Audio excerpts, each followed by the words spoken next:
Alors aujourd'hui, on va continuer un petit peu sur le sujet qui anime beaucoup la Belgique ces derniers jours, hein.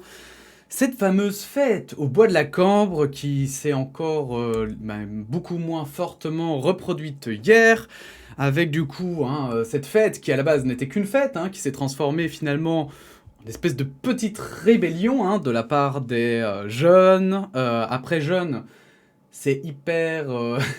il y avait des jeunes, il y avait des moins jeunes. Bon, c'était un mélange de personnes qui avaient visiblement besoin de se retrouver. Qu'importe, on va en parler parce que c'est un sujet qui est très intéressant car très complexe, qui mérite beaucoup de nuances. Et notamment, il y a un article, il y a un étudiant qui donne son opinion sur le sujet. Je ne l'ai pas encore lu en entier, j'ai juste vu que c'était son opinion. Je me suis dit que ce serait intéressant de revenir dessus. Mais avant tout, on va parler du petit tweet de la police fédérale. Donc en Belgique, on a police fédérale, police locale. Police fédérale, c'est c'est un peu la police nationale, c'est la police du pays. Et la police locale, c'est ici par exemple ZPZ Paul Bru, comme on peut le voir, qui est la police d'une commune. Donc bref, voilà. Là-dessus, sur ce tweet, on voit « Nous souhaitons un prompt rétablissement à nos collègues qui ont été blessés aujourd'hui au bois de la Cambre ».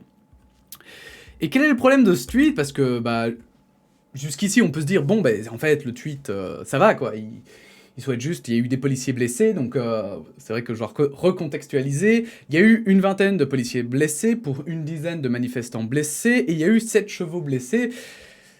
Mais vous allez voir, c'est un peu plus étrange que ça, Donc du coup, en fait, cette fête qui s'est transformée en manifestation est très étrange parce qu'il y a eu quand même, donc du coup, une trentaine, voire une quarantaine de blessés en tout. Et c'est un gros gâchis, que ce soit du côté de la police ou du côté des personnes qui étaient sur place, qui n'étaient de base pas du tout là pour faire la guerre à la police. Et du coup, en fait, le fait de souhaiter un prompt rétablissement et avec le hashtag respect en premier, mais juste à leurs collègues, ça fait poser la question, pourquoi juste les collègues? Pourquoi pas juste à tous les blessés? Est-ce que vraiment la police est aveuglée à ce point-là pour ne pas se rendre compte de tout le gâchis qu'a été finalement cet événement? Un événement qui de base n'était pas hostile et qui l'est devenu par la suite. Est-ce que vraiment on peut en vouloir? Je veux dire, c'était pas des black blocs ou des casseurs qui étaient là pour essayer de défoncer du flic, de casser du flic, comme il y en a qui aiment le dire. Non, c'était vraiment des gens qui étaient là avec de la musique et qui dansaient. Et tout à coup, alors des gens, quand on dit des gens, c'est des milliers de personnes quand même, mais qui étaient là en plein air pour danser. Et puis, les flics ont réussi quand même à les rendre agressifs, visiblement, et à mal s'y prendre. Donc, bref, il y a autant de responsabilités du côté des gens qui étaient sur place et qui n'auraient pas dû être là, quand même, qui ne devaient pas être là et qui auraient dû se rendre compte qu'il y avait, un moment donné où il fallait se casser, et les policiers, quand même, qui ont géré la situation, mais comme des sgegs, comme on dit dans le milieu. Et en fait, notamment parce qu'il y a des images assez choquantes. On va les voir ici. Quelqu'un qui dit « Ouais, bon rétablissement aux citoyens qui ont été agressés par la police surtout. » Et on peut constater effectivement qu'ici, il y a 2 flics qui sautent dessus, mais au milieu d'une foule. Déjà, on peut se poser vraiment la question de pourquoi ces flics font ça, en fait. On va revenir au début de la vidéo. Mais regardez ça.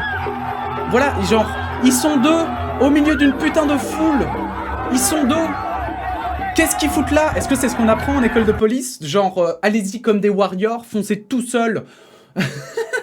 Foncez tout seul au milieu de centaines de personnes, il n'y a pas de problème. Vous êtes l'autorité, vous ne risquez rien. Après, comme on peut le voir, évidemment, il y a des manifestants, du coup, qui ont aussi lancé des projectiles aux policiers. Et bien sûr qu'on plaint les policiers qui ont été blessés, mais la question, et c'est pour ça que la question doit être posée, comment en est-on arrivé là? Comment en est-on arrivé à tant de violence?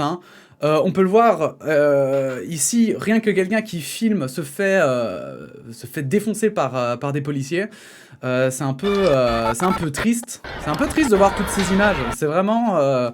Et alors, ce n'est pas tout, parce que notamment, ils ont fait intervenir la cavalerie de police dans la manifestation, et effectivement, ils les ont fait charger, quoi. Ils les ont fait charger, et comme on peut le voir ici, ben, notamment, je trouve ça hyper choquant. Alors, il paraît que la fille serait en bonne santé, même s'ils ont essayé de la retrouver, mais ils l'ont pas retrouvée. Ok. Probablement. Mais du coup, on suppose qu'elle va bien. Mais en effet, cette image est ultra choquante de voir que tout à coup, paf, se faire prendre comme ça par un cheval, on se croirait un petit peu... hein. C'est sympa, hein. C'était la bonne ambiance, hein. C'était la bonne ambiance. Alors en plus, il y a des flics qui sont fait mordre par leur propre chien. Je sais pas si je vais retrouver toutes les vidéos ici, ça m'étonnerait. Mais j'ai vu aussi, voilà, des policiers se faire mordre par leur propre chien. Voilà, ici. GG. Ah bah bravo Billy. Il y avait des tweets qui étaient humoristiques, heureusement. Mais effectivement, on a vu tellement de... Il y a des images assez interpellantes, mais aussi du côté de la police. Hein. Il y a des policiers qui ont été blessés. On a vu l'image d'un policier en sang. Voilà, moi ça me choque. Moi ça, je comprends pas. Ils sont deux, quoi, les mecs. Non, mais ils sont deux, quoi. Putain, mais qu'est-ce qu'ils foutent, quoi? Qu'est-ce qu'ils foutent? Alors, ah ouais, ça j'ai vu beaucoup l'image d'un vieil homme qui était... c'est hyper dangereux. Autant des jeunes, déjà, bon, bah, c'est hyper discutable sur la dangerosité. Mais là, bon, bref. Bref, voilà, énormément d'images choquantes. En vrai, je vous invite à aller voir le hashtag Bois de la Cambre si ça vous intéresse. Je vais pas passer 10 minutes dessus. Et du coup, on a aussi ici un étudiant qui donnait un petit peu son opinion et son avis sur ce qui s'était passé. Et on va lire ça tout de suite. La boum, je l'ai pas encore lu, donc je vais réagir en même temps que vous. Par rapport à cet article. La boum, tribune nuancée d'un étudiant qui ne sait plus quoi penser. Finalement, tout cela prête en fait plus à pleurer qu'à rire, et ça je suis assez d'accord. Et aussi, ça pose énormément de questions de tous les côtés en fait. Une opinion de Thomas Robin, étudiant à Bruxelles. Je ne sais pas qui de l'État ou de la jeunesse est sorti vainqueur de l'affrontement de ce jeudi 1er avril, si tant est qu'il y en ait eu un. Les perdants de cette débâcle sont eux bien plus faciles à déterminer. Ce sont tous ceux qui n'y étaient pas. Contrairement à ce qu'affirme l'adage, les absents n'ont pas toujours tort, mais ici, comme souvent depuis le début de la crise et de ce genre d'événements, ils subissent régulièrement les conséquences du tort des autres. Je trouve que c'est un très chouette quand même recul. C'est de se dire que ce qui s'est passé là, ça va poser du tort à tout le monde, plutôt que seulement à ceux qui étaient présents. Après, pour moi aussi, dans une bataille, entre guillemets, il n'y a que des perdants. C'est le fameux adage hein, que j'aime beaucoup. Et ici, en fait, pour moi, ça parle aussi énormément parce que ceux qui étaient sur place, ben, ils ont été blessés et pour certains choqués, pour d'autres dégoûtés. Ils en sont ressortis finalement encore plus énervés alors qu'au début, ils voulaient, entre guillemets, juste faire la fête et ils n'avaient peut-être même pas d'opinion forcément vis-à-vis du confinement ou pas. Les policiers, ils doivent être en colère de s'être fait accueillir comme ça. Moi, je serais flic, je crois que je serais aussi en colère de comment ça s'est passé parce que les hiérarchies avaient l'air complètement paumées, hein. Vu comment ça a été géré, ça a dû être géré n'importe comment, ça devait être l'enfer à vivre en tant que flic. Donc, vraiment, moi, je vois pas de gagnant. Vraiment aucun gagnant là-dedans.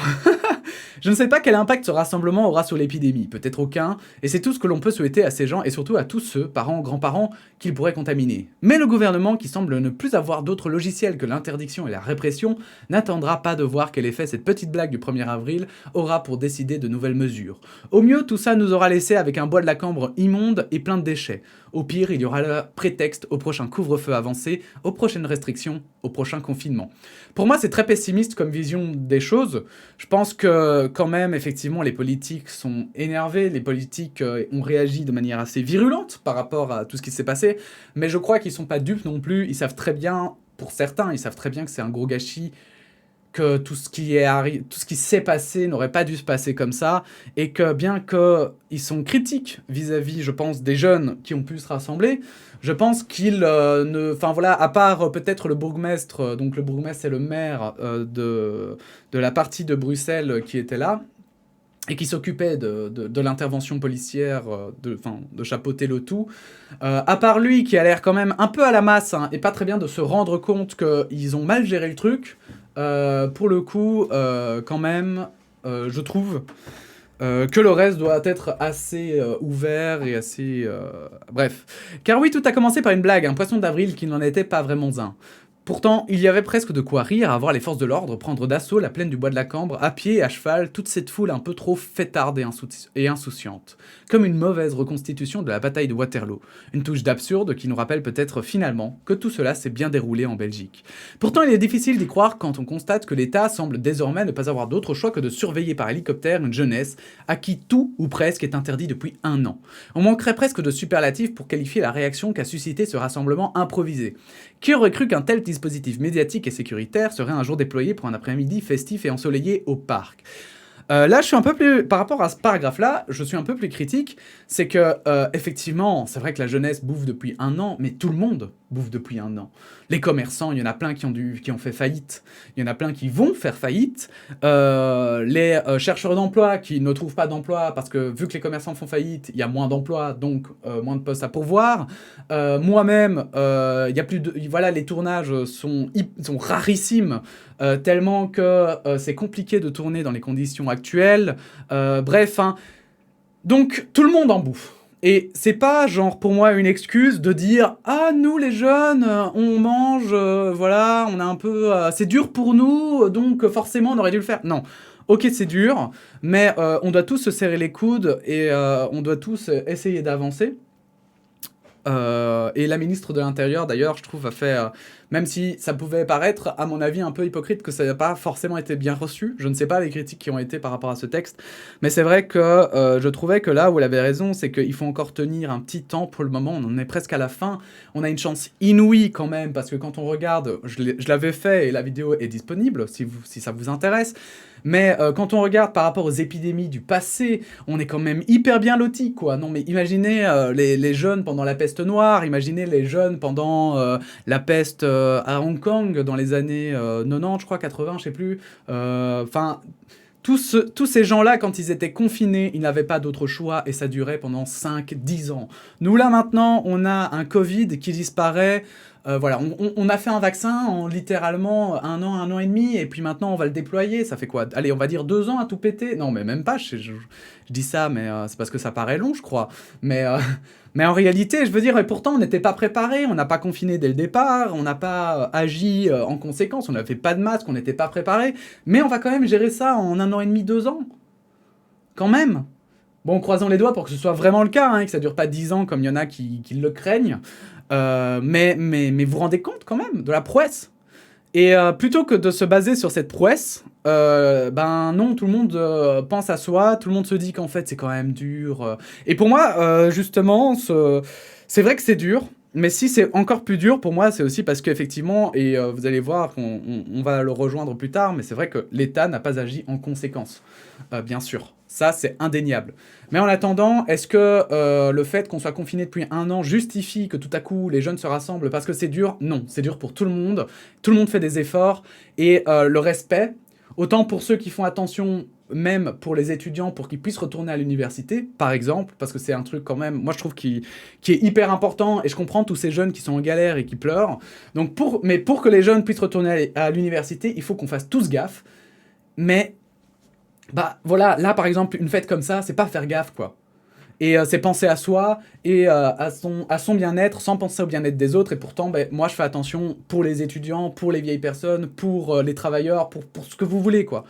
Et ça pour moi, c'est pas pardonnable de se dire bah ouais, c'est dur pour moi, donc du coup je l'ai fait. Non, c'est compréhensible, mais c'est pas une excuse, quoi. L'expression prête peut-être à sourire pour un groupement de quelques milliers de personnes en temps de pandémie. Je ne dis pas que ces gens avaient raison de se réunir ainsi, au contraire, un peu de bon sens suffit pour comprendre que c'est au mieux inconscient, au pire irresponsable de leur part. Certains voudraient faire croire à un réel moment de subversion et de contestation, une sorte de manifestation de toute la défiance que suscite chez les jeunes un gouvernement complètement dépassé par la situation, mais cela saute honnêtement moins aux yeux que l'égoïsme irréfléchi et l'incivilité générale dont peut témoigner l'état dans lequel la pelouse du parc a été laissée. À quoi tout cela nous aura-t-il avancé? À rien. Rien du tout. Et c'est pour ça que voilà, je me suis permis quand même de dire tout ce que j'ai dit juste avant, parce que je savais qu'il allait remettre un petit peu... C'est pour ça que son opinion est extrêmement intéressante. Mon cher Thomas Robin. Mais il est aussi effrayant de constater qu'une partie non négligeable de la population, du moins dans ce cas-ci de la jeunesse, semble de plus en plus incapable du moindre bon sens, compromis ou sacrifice pour le bien commun, que de se rendre compte que l'État n'y réfléchit même pas à deux fois quand il s'agit de charger un rassemblement complètement pacifique de jeunes en manque de vie sociale. Et là je rejoins à 100%. Hein. L'État a géré ça, mais comme des sgegs. Voilà, j'ai pas d'autres mots. C'était nul. C'était d'une nullité sans nom, quoi. On se serait dit dans les années 60, là, les manifestations, mai 68 et tout, où vas-y, les flics, ils allaient taper à tout va pour rien. Enfin, genre... Ça n'a aucun sens. Et je reste persuadé que c'est la faute de la hiérarchie, c'est une faute d'organisation. Je ne suis vraiment pas sûr, je n'aimerais pas pointer du doigt les policiers qui étaient présents, parce que vu la violence aussi, justement, des jets de projectiles et tout, et vu comment ils ont agi, en fait, on aurait vraiment dit que c'était juste par formation qu'ils ont agi comme ça, en fait. Mais c'est vrai que c'est à l'État de... Je l'ai dit 3 fois, tellement ça doit entrer dans la tête, mais c'est vrai que c'est l'État qui a merdé, là. C'est quand même l'État qui a fortement merdé. Comme je le dis, il y avait d'autres moyens de désamorcer cette situation, par exemple en envoyant des personnes pour parlementer avec les gens qui étaient aux alentours déjà, pour les faire partir petit à petit. Et ça n'aurait pas pris 5 heures. Ça aurait pris quoi, 1 heure, 2 heures max? Eh ben, ils l'ont pas fait. Faut-il rappeler que depuis le début de ce pseudo-confinement interminable, cette même pelouse du Bois de la Cambre accueille, dès que la météo s'y prête, des centaines de personnes profitant d'un des derniers loisirs qu'il leur reste, celui de prendre l'air et de profiter du beau temps et de la verdure. Et aussi indiscipliné ce groupe de personnes était-il concernant les fameuses mesures barrières, le danger qu'il posait n'était certainement pas à la mesure de l'arsenal répressif déployé. Finalement, tout cela prête en fait plus à pleurer qu'à rire. Pardon. Je suis triste de voir que tous ces gens de ma génération semblent incapables de mesurer la complexité de la situation. Je suis triste qu'ils soient incapables de renoncer à leurs privilèges, ne serait-ce par respect pour les morts, ou au moins par solidarité avec les soignants qui, eux, portent réellement depuis plus d'1 an et sans rechigner le poids de toute notre insouciance, mais surtout de toute l'incapacité du gouvernement à contrôler la situation. Car le plus triste, c'est peut-être cela. C'est peut-être que le gouvernement semble voir sa jeunesse plus comme un ennemi que comme un allié, dans cette crise où la détresse, le désespoir et le ras-le-bol font chez elle bien plus de ravages que le virus. Et ça, mon cher, c'est une phrase qu'on devrait vraiment encadrer. Elle est incroyable. Elle est vraiment incroyable. Pour moi, c'est la phrase clé. Ça résume ça résume totalement ce que je pense. Et on a l'air justement du coup totalement sur la même longueur d'onde. Et du coup, c'est hyper intéressant. Moi, c'est vraiment comme ça que je le vois aussi. C'est que l'État, en agissant comme ça, fait 2 clans. Et c'est pour ça que j'aime pas non plus ce tweet, en fait, de la part de la police. C'est qu'ils font 2 clans, en fait. Voilà, un prompt rétablissement à nos collègues, c'est juste à leurs collègues, quoi. Voilà. Il y a leurs collègues et il y a les manifestants. Vous voyez? Alors qu'en réalité, les collègues, les policiers sont des civils. Les manifestants sont des civils. Les fêtards sont des civils. Enfin, vous voyez ce que je veux dire? C'est qu'il n'y a pas de clan. Les policiers ne devraient pas se dire « Ah ben nous, on est les gardiens de la paix et les autres, ce sont des créateurs de problèmes. » Non, c'est pas comme ça. C'est pas ça. C'est pas du tout la réalité. Ce sont des gens, souvent, qui veulent exprimer une opinion ou simplement, ici, dans ce cas-ci, c'est pire encore parce que ce sont juste des gens qui, effectivement, genre, au mieux sont ignorants, au pire sont insouciants. N'ont pas conscience du danger, de la dangerosité du virus, mais en tout cas, tu peux pas juste faire 2 clans. Faire du manichéisme, c'est pas bon, c'est juste pas bon, parce qu'alors du coup, c'est comme ça que les flics après s'énervent, que les gens s'énervent, et puis qu'après, on arrive à des violences pareilles. Toutefois, si le navire en est là aujourd'hui, c'est que son capitaine l'y a mené. Les dirigeants n'y sont donc sûrement pas pour rien dans le marasme général que nous traversons. Mais comment voulez-vous mener à bien votre bateau si les matelots ne coopèrent pas? Je ne veux accuser personne, la situation ne s'y prête pas, elle est bien trop complexe pour cela. J'espère simplement que plutôt que l'affrontement général, plutôt que la défiance permanente l'un envers l'autre, l'État comme la jeunesse, l'État comme la population parviendront chacun à trouver la voie du bon sens et à renouer avec le dialogue. Il va falloir encore faire des efforts et trouver des compromis, et ce, des 2 côtés, si l'on veut un jour espérer sortir de cette crise, ou du moins la traverser plus paisiblement. Par-dessus tout, il va falloir commencer à considérer la situation pour ce qu'elle est, insupportable pour beaucoup, mais surtout complexe et sans solution magique, si ce n'est la persévérance et la coopération de tous. Et effectivement, je trouve que c'est probablement la meilleure opinion, et je pense que ça doit être le point final, ça doit être le mot de la fin de ce gâchis, de ce problème, de cette gestion désastreuse hein, par la police, de cette... je sais pas comment l'appeler, appelez-le comme vous voulez, c'est égal. Maintenant, il faut se tourner vers l'avenir, il faut que l'État prenne conscience que, voilà, des problèmes, de pourquoi c'est arrivé, qui parle avec la police, qui parle avec les jeunes, mais les deux, pas juste les jeunes, hein, la police aussi. Il faut que la police, ça ne doit plus jamais arriver, ça. Ça ne doit plus jamais arriver qu'une foule pacifique se mette à jeter des bouteilles sur les flics à la fin. C'est qu'il y a un problème. Clairement, il y a un problème. Arrêtez de fermer les yeux, putain. Faites-le pour vos agents de police, au moins. Ne fermez pas les yeux pour vos agents de police, c'est votre taf, ça. Parce qu'en attendant, vos agents, vous les mettez Ils ne sont pas en sécurité, alors. Vous mettez vos agents en danger en créant des situations pareilles. Et ça, c'est inacceptable et c'est insupportable à voir. Parce qu'aucun citoyen ne mérite d'être mis en danger, surtout des policiers qui volontairement, justement, s'engagent normalement dans la police parce qu'ils acceptent de passer, entre guillemets, parfois pour les méchants, pour créer, voilà, pour que la communauté s'entende mieux. Vous voyez ce que je veux dire ? Donc, ces gens-là méritent bien plus de respect de la part de leur hiérarchie que de tomber dans des situations pareilles, quoi. Voilà. Bon, sur ce, je crois que c'est un très beau mot de la fin. Je vous partage l'article comme d'habitude j'allais dire dans les commentaires, c'est pas dans les commentaires, c'est dans la section, bref, en tout. N'hésitez pas évidemment à donner votre opinion en commentaire, n'hésitez pas à liker, à partager la vidéo, à vous abonner, et puis on se dit à bientôt pour de nouvelles actus. Voilà, merci à vous, à bientôt, la bise.